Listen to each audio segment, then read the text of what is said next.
Olá, como vai? Estamos aqui de novo para continuarmos o nosso estudo no livro de Efésios. Na verdade, esse é o nosso último estudo.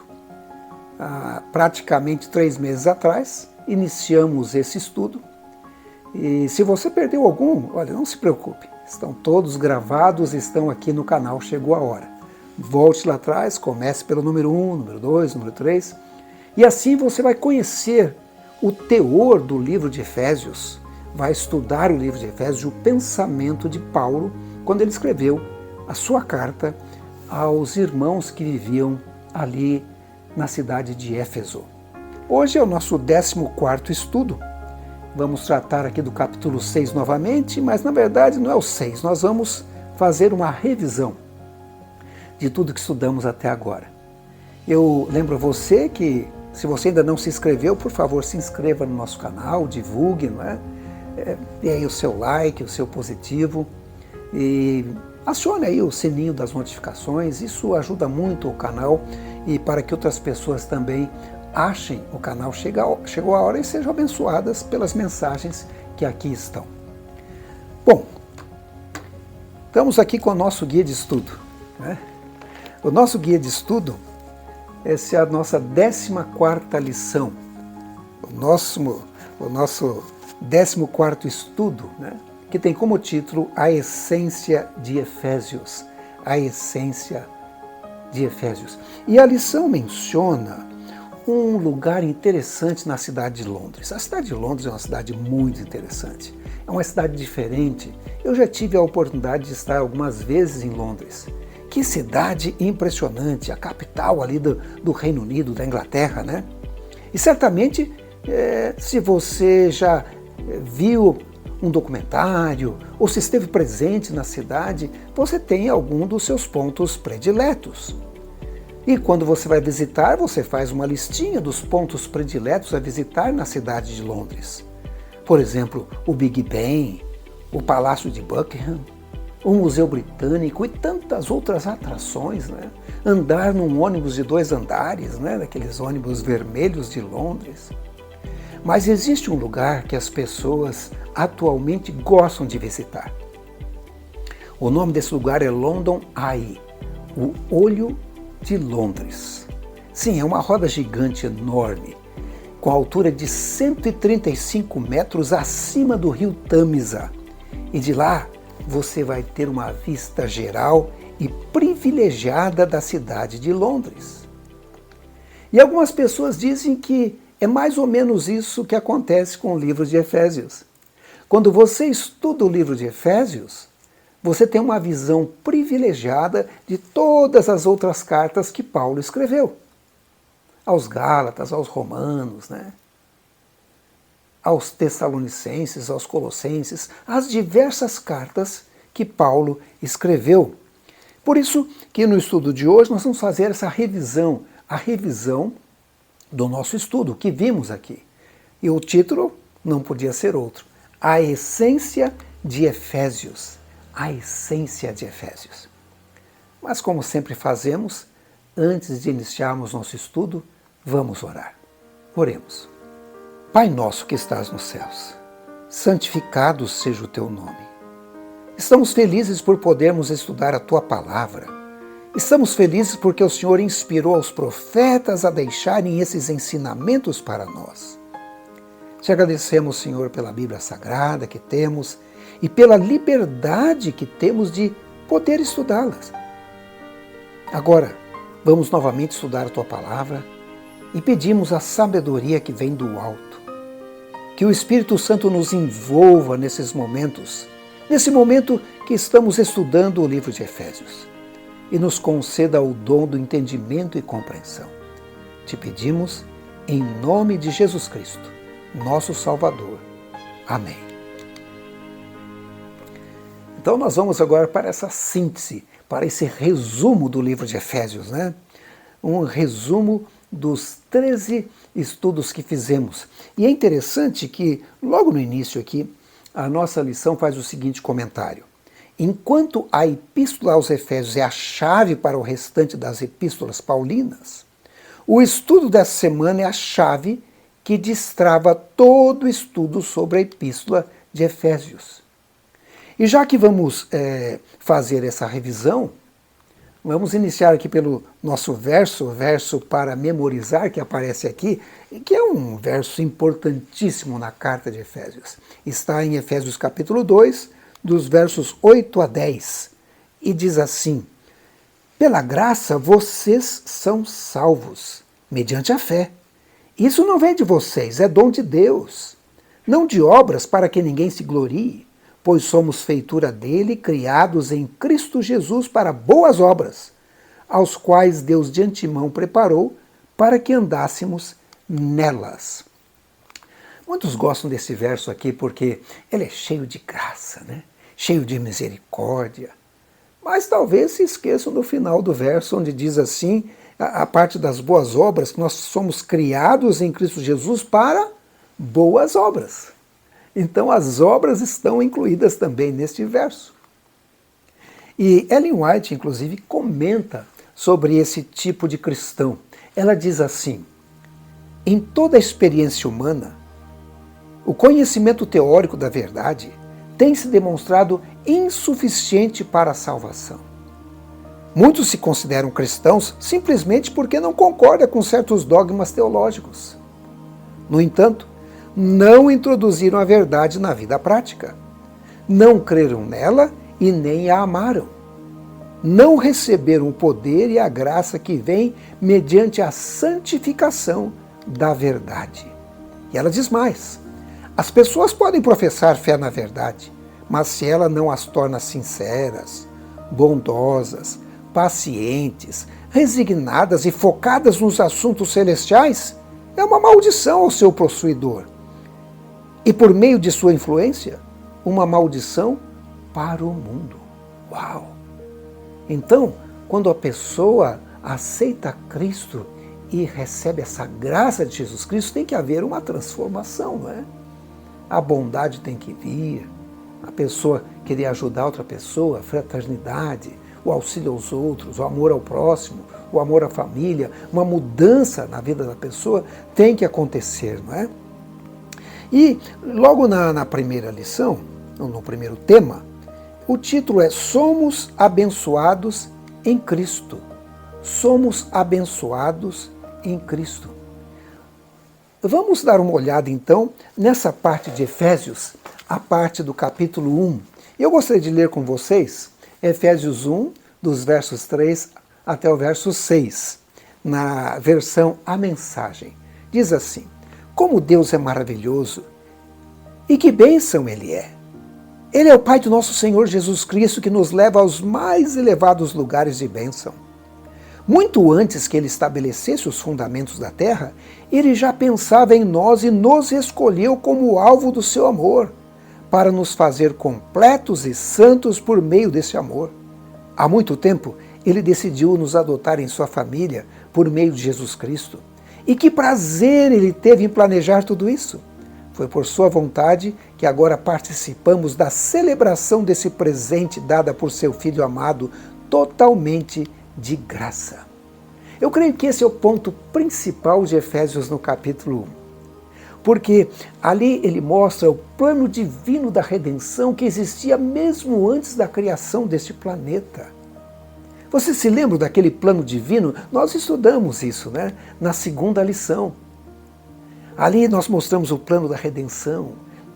Antes da criação, Deus já havia delineado este plano da redenção.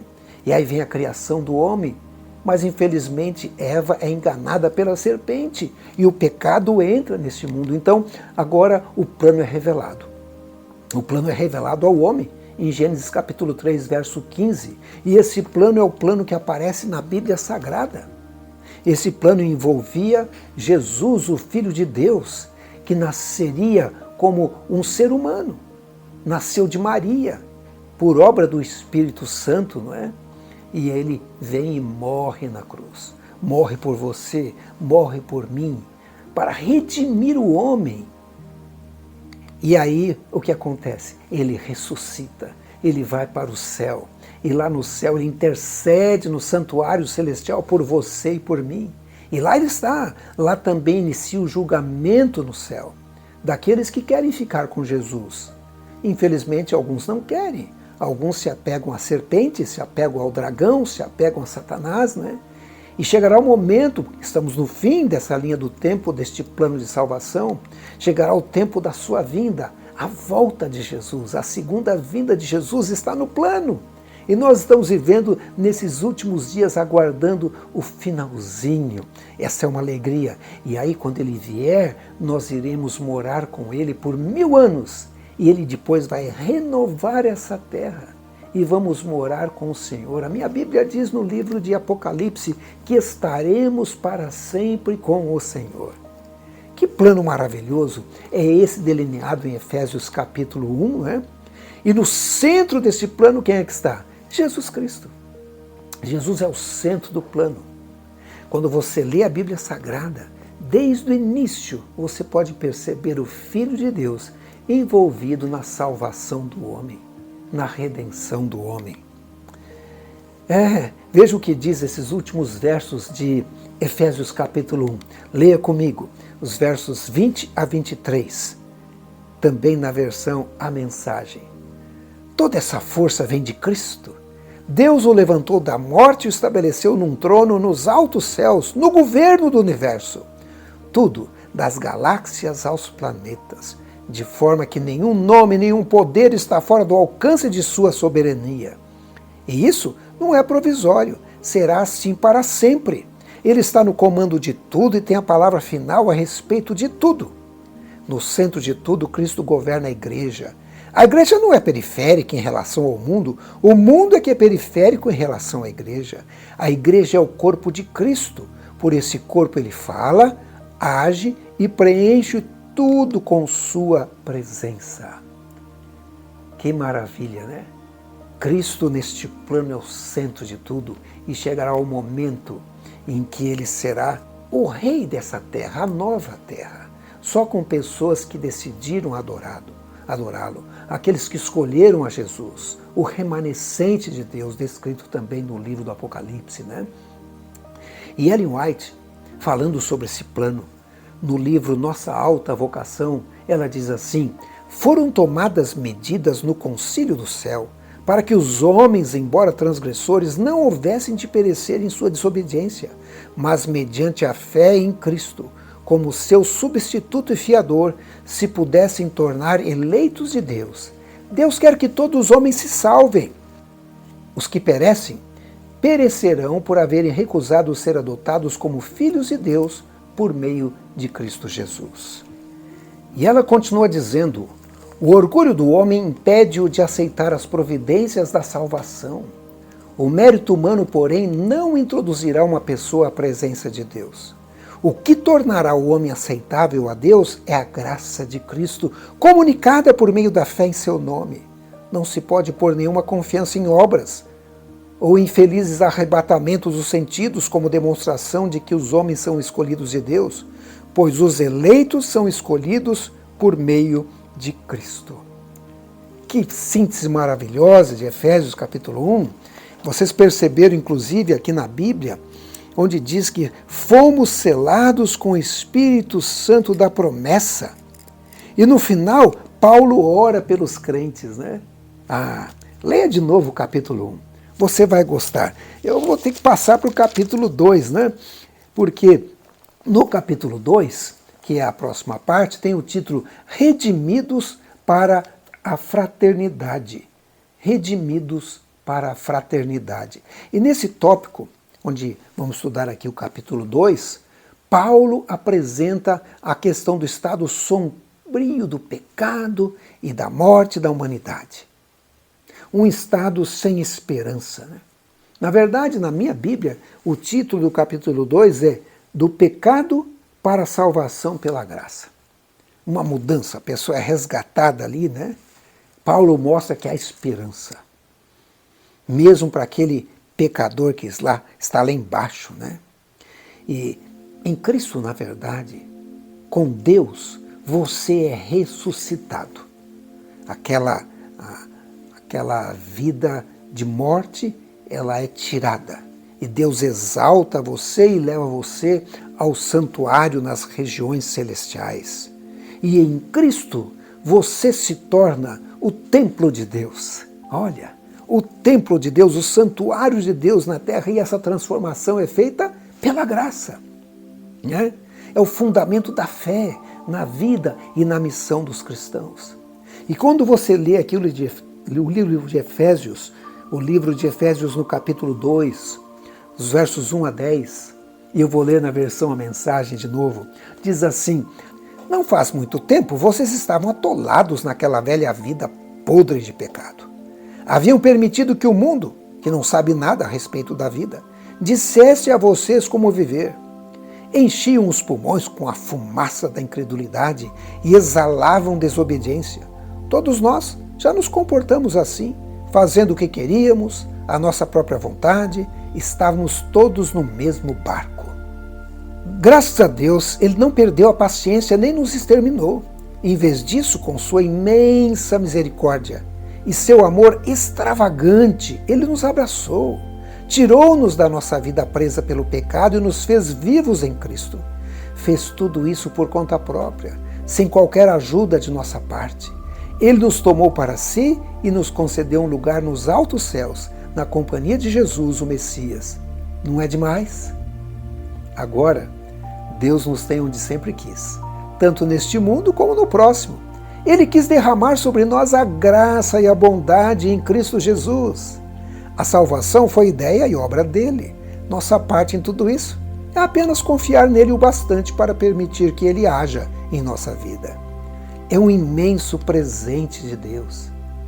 Não somos protagonistas nessa história. Se fosse o caso, andaríamos por aí nos vangloriando do que fizemos. Não, nada fizemos, nem nos salvamos. Deus faz tudo e nos salva.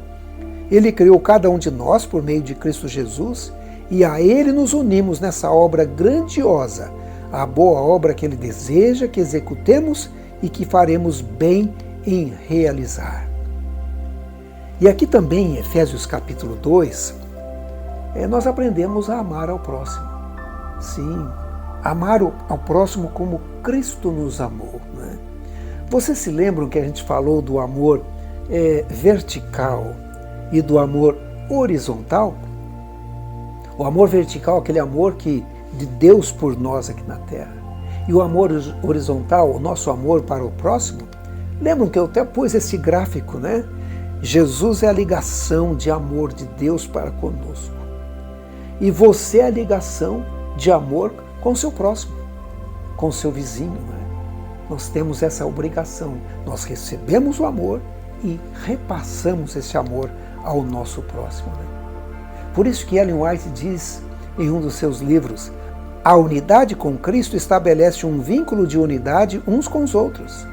Essa unidade é a mais convincente prova para o mundo quanto à majestade e à virtude de Cristo e ao seu poder de tirar o pecado. Quanto mais íntima a nossa união com Cristo, tanto mais íntima nossa união um com os outros. Capítulo 2. Vocês percebem também que foi mencionado aqui que agora não havia mais gentios ou judeus, eles todos eram um em Cristo. Tanto é que um dos títulos aqui do capítulo 2 na minha Bíblia diz assim: os gentios e os judeus são unidos pela cruz em Cristo. Você está unido ao povo de Deus pela cruz de Cristo. Isso é maravilhoso. Bom, vamos para a próxima parte, que é o capítulo de número 3, né? E tem o seguinte título: Somos a Igreja do Deus Vivo. A Igreja do Deus Vivo. A Igreja do Deus Vivo. Muito bem. E aqui em Efésios 3, nós temos a oração de Paulo de novo, né? Temos a oração de Paulo, temos a vocação dos gentios, o apostolado de Paulo, e ele fala do mistério, o mistério divino. Um mistério divino que tem a ver com a criação da Igreja de Deus na terra. Vejam só, vamos ler Efésios 3, versos 1 a 6, também na Bíblia A Mensagem. Diz assim: quando lerem o que eu escrevi, entenderão por vocês mesmos o mistério de Cristo, que nenhum dos seus antepassados entendeu. Foi só agora que o Espírito de Deus deixou tudo claro, por meio dos santos apóstolos e profetas dessa nova ordem. O mistério era o seguinte: Tanto o povo que nunca ouviram falar de Deus, as nações pagãs, quanto os que ouviram falar dele a vida inteira, os judeus, estão na mesma posição diante de Deus. Eles receberam a mesma oferta, a mesma ajuda, as mesmas promessas em Cristo Jesus. A mensagem é acessível a todos e acolhe todas as pessoas em toda parte. Paulo compreendeu então qual era esse mistério, né? Um plano divino que culminou com a morte e ressurreição de Jesus Cristo, né? Um plano de salvação não apenas para os judeus, mas também para os egípcios, também para os libaneses, também para os árabes, também para as pessoas que viviam em Roma, também para as pessoas que viviam na Europa, também para as pessoas que vivem hoje no Brasil. É um evangelho que envolve todas as pessoas. Cristo morreu por todos. Porque ele amou a todos e ele ama a todos, não é verdade?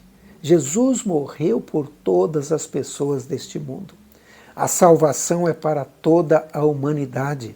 É por isso que aqui no capítulo 3, dos versos 8 a 10, diz assim: tudo está acontecendo conforme o plano de Deus, executado em Cristo Jesus. Quando confiamos nele, temos liberdade para dizer o que deve ser dito e ousadia para ir aonde for preciso. Então, não permitam que as lutas que estou enfrentando por causa de vocês os desanimem. Coragem, diz ele. Então, vocês percebem que Paulo está ciente que Deus tem um plano divino e que este plano está em execução? Nós estamos cientes também disso, esse plano está em execução. E isso estimulava o apóstolo Paulo a seguir avante e a orar pelas pessoas, especialmente aquelas pessoas que estavam sob o seu cuidado, né? Na verdade, essa oração é por você também.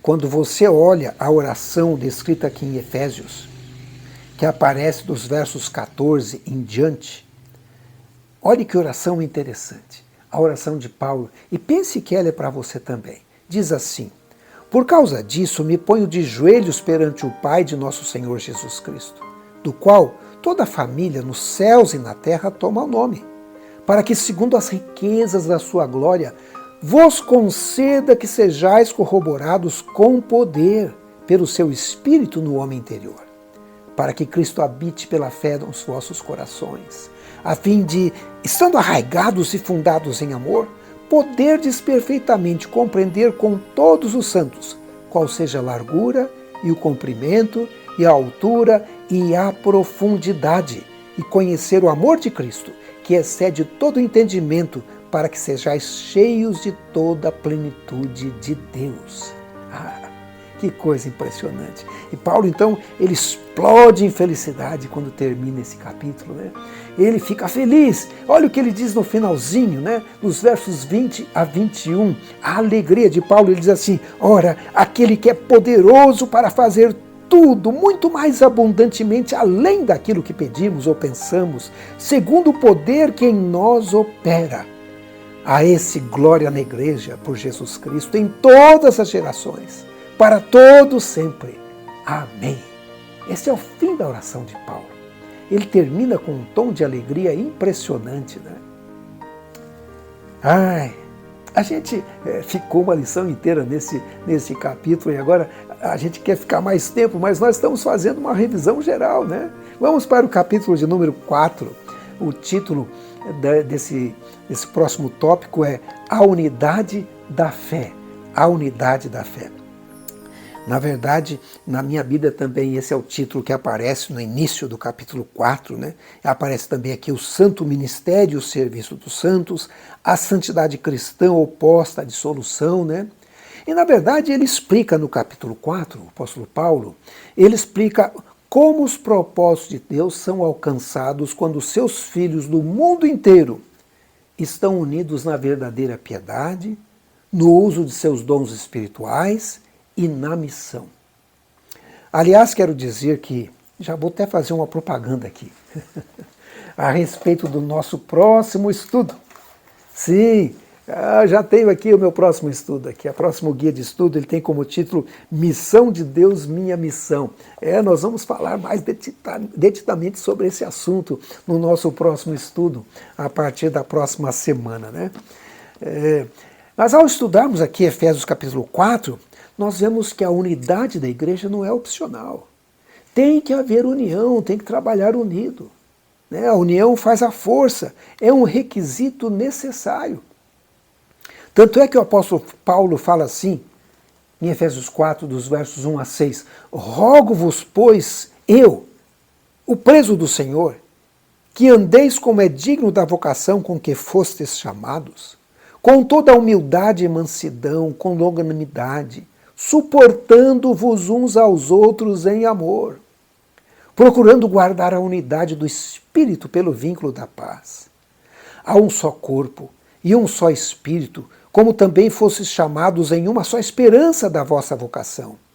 Um só Senhor, uma só fé, um só batismo, um só Deus e Pai de todos, o qual é sobre todos e por todos e em todos vós.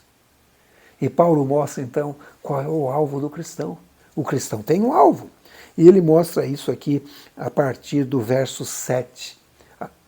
Né? Efésios 4, verso 7. Eu não vou ler todos os versos, mas vamos ler pelo menos o verso 12 e o verso 13, onde diz assim: querendo o aperfeiçoamento dos santos para a obra do ministério, para a edificação do corpo de Cristo, até que todos cheguemos à unidade da fé e ao conhecimento do Filho de Deus, a homem perfeito, à medida da estatura completa de Deus. Então Paulo mostra que o que Deus quer é aperfeiçoar você, tornar você perfeito, né?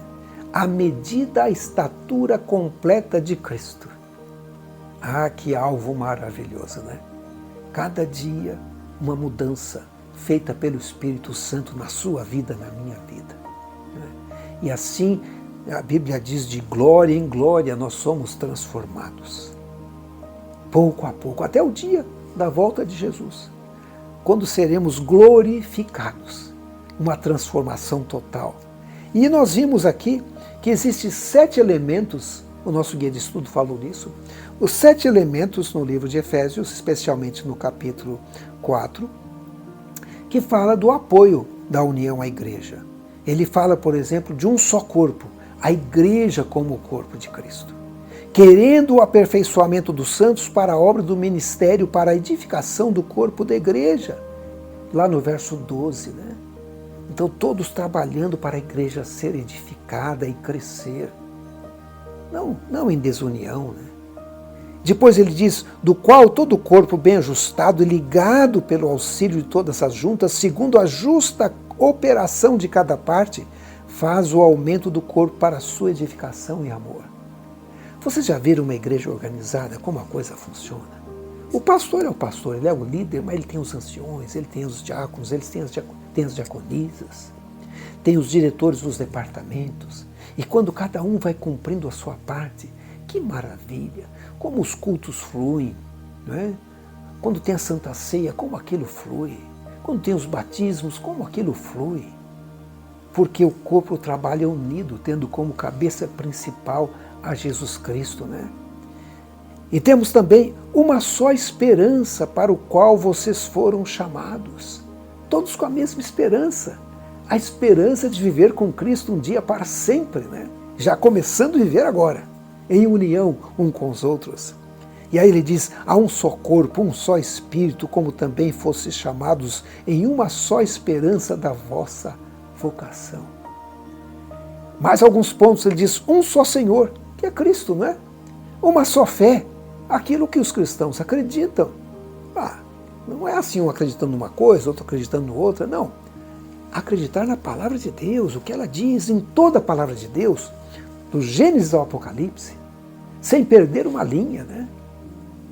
E um só batismo, o batismo com o qual Jesus foi batizado, o batismo por imersão, e o batismo do Espírito Santo. E ele diz assim, até que todos cheguemos à unidade da fé e ao conhecimento do Filho de Deus, a homem perfeito, à medida da estatura completa de Cristo. E aí, o último ponto, um só Deus e Pai de todos. Ele diz que este Deus é sobre todos. E não só sobre, ele é por todos. E não só por todos, ele é em todos. Interessante isso, né? Ou seja, Deus está acima da igreja, observando tudo e cuidando de tudo. Ele está ali por todos aqueles que são membros da igreja, pelos líderes, pelos membros da igreja, né? Cada um deles, do mais simples, que faz o seu trabalho simples, até aquele que tem um grau mais elevado e talvez faça um trabalho mais específico, né? E também em todos. Sim, ele vai atuar no pastor e vai atuar no membro mais simples e mais humilde. Deus é fantástico e esses elementos são os elementos que apoiam a igreja. E diz assim, vocês todos foram chamados para andar no mesmo caminho, para seguir na mesma direção. Por isso permaneçam juntos de coração e na caminhada. Existe gente que se desvia. Tem gente que quer separar-se, quer fundar uma outra igreja, quer colocar uma nova doutrina. Eu não consigo entender essas pessoas. O caminho é um só, o caminho é Cristo. Vamos levar, vamos juntos, vamos caminhando. Vamos até o fim nessa caminhada. E Paulo diz, vocês têm um só Senhor, uma só fé, um só batismo, um só Deus e Pai de todos, que governa sobre todos, age por intermédio de todos e está presente em todos. Tudo que vocês são e pensam e fazem é permeado por essa linda unidade. Essa é a versão da Bíblia, a mensagem. E o capítulo 4, a gente ficaria aqui estudando o capítulo 4 e falando sobre ele, né? Mas vamos para o próximo, capítulo 5. E o título para o capítulo 5 é Recebendo e Transmitindo Graça. Recebendo e transmitindo graça. E ao revisarmos aqui Efésios 5, nós vamos ver que essa unidade da igreja, ela só é alcançada quando abandonamos a exaltação do eu. Sim, você tem que trabalhar em conjunto, né? Em unidade com os outros membros da igreja. Quando a gente alcança essa nova identidade, sim, vocês percebem que algumas pessoas, quando tiveram encontro com Deus, até mudaram de nome. Olha, Abrão passou a se chamar Abraão, né? Eu estou lembrando de uma outra pessoa, né? Jacó mudou de nome, virou o quê? Israel. E até o próprio Saulo mudou de nome, se transformou em Paulo. A Bíblia diz que vai chegar um momento lá no céu que vamos receber um novo nome. Que nome será que Deus vai escolher para mim? Eu acho que é um nome perfeito e maravilhoso. Que nome Deus vai escolher para você? Vai ser um nome fantástico. Mas desde já Deus quer fazer essa transformação na nossa vida. Ele quer mudar o nosso relacionamento e fazer um relacionamento perfeito na família, na sociedade, na nossa vida pessoal, porque a nossa vida vai estar moldada em Cristo. E é por isso que Efésios, no capítulo 5, no verso 1 e 2, diz assim, portanto, sejam imitadores de Deus como filhos amados, e vivam em amor, como também Cristo nos amou e se entregou por nós como oferta e sacrifício de aroma agradável a Deus. E Paulo agora começa a falar sobre o comportamento do cristão, né? Em Efésios 5, 18 a 20, ele diz, não se embriaguem com o vinho, que leva à libertinagem, mas deixem-se encher pelo Espírito, falando entre si com salmos, hinos e cânticos espirituais, cantando e louvando de coração ao Senhor, dando graças constantemente a Deus Pai por todas as coisas, em nome de nosso Senhor Jesus Cristo. Vocês se lembram que quando estudamos o capítulo 5, eu fiz uma comparação entre os insensatos ou tolos e os sábios. Deixa eu revisar isso com vocês, porque é muito interessante, porque aqui a gente vai ver, por exemplo, como são os sábios, né? E como são aqueles que fazem as obras infrutíferas das trevas. Está aqui no capítulo 5. Vamos ver. Os insensatos e tolos imitam o mundo. Os sábios imitam a Deus. Os insensatos ou os tolos são egoístas, são cobiçosos. Mas os sábios vivem em amor. Os insensatos, os tolos, os ímpios, eles são sexualmente imorais. Mas os sábios vivem na pureza. Os insensatos ou tolos usam palavras obscenas, palavras frívolas, palavras tolas. Mas os sábios usam palavras de louvor e ações de graça. Os insensatos e tolos, eles são idólatras. Adoram ídolos. Alguns são ídolos de verdade, essas estátuas, mas outros não. Outros têm um ídolo, é um cantor, é um jogo, é uma coisa, é o seu carro, são posses, né? Que são ídolos atuais também. Mas os sábios, eles adoram a Deus. Eles sabem que essas coisas aqui deste planeta são passageiras. Os insensatos e tolos vivem nas trevas, eles não percebem o que está acontecendo e o que vai acontecer. Mas os sábios vivem na luz. Lâmpada para os meus pés é a tua palavra. Você conhece o que vai acontecer, você sabe o fim do livro, o fim da história. E sabe que na volta de Cristo, esses insensatos ou tolos não entrarão, mas os sábios vão estar presentes. Os insensatos ou tolos desperdiçam o tempo. Ficam fazendo coisas que não vão levar a nada. Mas os sábios aproveitam cada oportunidade. Os insensatos ou tolos, eles vivem embriagados, eles são libertinos, né? Vivem aí na libertinagem, fazendo coisas que desagradam a Deus. Mas os sábios são cheios do Espírito. Cheios do Espírito Santo. Os insensatos ou tolos, eles usam músicas e ritmos profanos e mundanos, né? Ficam ouvindo essas músicas, quantas vezes essas músicas permeadas de um linguajar chulo e profano, cheio de imoralidade.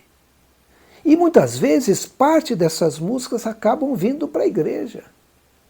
Porque, infelizmente, tem algumas pessoas na igreja que não conseguem ser sábios, continuam sendo insensatos ou tolos. Coisa triste essa, né? Mas acontece. Às vezes a transformação demora um pouco mais em alguns, né? E como é que são os sábios? Eles usam salmos, hinos e cânticos de louvor a Deus. Esses são os sábios. Que coisa maravilhosa, né? E mais uma coisa que aparece em Efésios capítulo 5. Há tanta coisa em Efésios 5, viu? Que a gente está demorando mais tempo em Efésios 5, mas é verdade. Fala sobre o relacionamento entre os casais, né? E hoje em dia a coisa está complicada nesse sentido, mas está aqui no livro de Efésios. Aqui você vai encontrar, por exemplo, a posição da mulher, de acordo com a Bíblia, né? A posição do homem, de acordo com a Bíblia, a posição dos filhos, de acordo com a Bíblia, a posição na hierarquia, na função, né? E diz assim, Efésios 5, 22 a 24. E eu vou ler assim na versão a mensagem. Diz assim: Esposa, entenda e dê apoio ao seu marido, pois assim demonstrará seu apoio a Cristo. O marido exerce liderança em relação à esposa, mas da mesma forma com a qual Cristo faz a igreja, com carinho, não por dominação. Assim como a igreja se submete à liderança de Cristo, a esposa deve submeter-se ao marido. E aí ele falando para o marido agora, né? Presta atenção, marido. Diz assim: Marido, dê o máximo de amor à esposa. Faça como Cristo fez pela igreja. Um amor marcado por entrega total. O amor de Cristo torna a igreja íntegra. Suas palavras evocam a beleza dela. Tudo que ele faz e diz tem o propósito de extrair o melhor dela. Ele quer vê-la vestida de branco, brilhando santidade. É assim que o marido deve amar a esposa. Até porque estará fazendo um bem a si mesmo, uma vez que ambos são um pelo casamento. E Ellen White, falando sobre esse assunto, no livro Fé, a fé pelo qual eu vivo. Ela diz assim: corações cheios do amor de Cristo nunca podem estar em desarmonia. Religião é amor, e o lar cristão é aquele onde o amor reina e encontra expressão em palavras e atos de solícita bondade e gentil cortesia. Jesus deseja ver casamentos e famílias felizes. Homens e mulheres podem atingir o ideal de Deus a seu respeito se tomarem a Cristo como seu ajudador. O que a sabedoria humana não pode fazer, sua graça realizará pelos que a Ele se entregarem em amorosa confiança. Bom, e agora vamos para o último capítulo, né? Chegamos ao último capítulo de Efésios nessa nossa revisão, o capítulo de número 6. Realmente Efésios é um capítulo, aliás, é um livro bastante pequeno. Levamos 3 meses estudando porque ele é muito rico, muito interessante, né? E aqui Paulo nos convida a ver a igreja como um exército dinâmico, né? Unido, bem equipado para a sua missão na batalha de proclamar o evangelho da paz. O evangelho da paz do Senhor. Somente a paz de Cristo vai nos dar o sucesso que precisamos em nossa vida. E a vitória está garantida em Cristo Jesus. Sim, nosso sucesso só depende de permanecermos firmes, unidos e acreditarmos na vitória de Cristo. Olha, a gente pôde ver no último estudo, a semana passada, esse soldado que faz parte do exército de Cristo. Ele deve se trajar como um soldado com as armas de Cristo, as armas do cristão, para ser um vencedor. Nós vimos as armas de defesa do cristão. Vocês se lembram delas? Que aparece aqui em Efésios capítulo 6, o cinto e a couraça da justiça, que vai proteger o seu corpo, né? Na verdade, a maior parte dessas armas são armas de proteção. Proteção contra o inimigo, contra o diabo, que anda bramando como um leão, diz a lição, procurando a quem possa tragar. E a nossa luta é contra esses poderes dominadores, né? O príncipe deste mundo, as potestades. Então é preciso o cinto e a couraça da justiça de Cristo. Depois nós temos os sapatos do Evangelho da Paz. Vocês se lembram daquele soldado, aquele mensageiro que alguém enviava, falava assim: vai lá e diz na cidade que acabou a guerra. Era o mensageiro da paz. E nós fazemos o mesmo. Nós sabemos como vai acontecer. E a gente fala: gente, vou dizer para vocês, em breve vai ser instaurado um reino de paz. Um reino de paz. Jesus já venceu. Ele é o vencedor. E o reino de paz vai ser instaurado aqui na terra. Não mais o grande conflito, não mais a guerra. A morte vai deixar de existir. Calce os sapatos, o evangelho da paz. E o escudo da fé. A fé é o que mantém você firme. Você está lá na faculdade, começam a falar em evolução e você fala assim: pode falar, a minha fé não abala, porque a minha fé está firmada em Cristo Jesus. Você vê o mundo desmoronando e fala assim: eu não me preocupo, porque assim está predito na Bíblia Sagrada, vai acontecer essa tribulação, mas o final é glorioso, né? Que é a volta de Jesus, né? Ou seja, você é seguro pela fé. O escudo da fé que protege você contra os dardos inflamados do inimigo. E aí vem o capacete da salvação, não é? A capacete que protege a sua cabeça, a sua mente, os seus pensamentos. Quão importante é o capacete, né? E finalmente, uma arma. A arma, a espada. Mas essa espada é a espada do Espírito, é a palavra de Deus. Lembram-se como era a arma de Jesus lá no deserto? Era o está escrito, é a palavra de Deus. E olha, não adianta você ter apenas um desses itens, tem que ter todos. Você vê, por exemplo, hoje em dia um motoqueiro, quando ele está trajado com todo o uniforme, ou melhor, toda a roupa de proteção de moto, ou seja, o capacete, com uma viseira protegendo os olhos, né? Um capacete forte e resistente, uma jaqueta dessas que tem uma proteção da coluna cervical, luvas protegendo a mão, né? Uma calça grossa, botas, mesmo quando há uma queda, a chance dele se ferir é bem menor.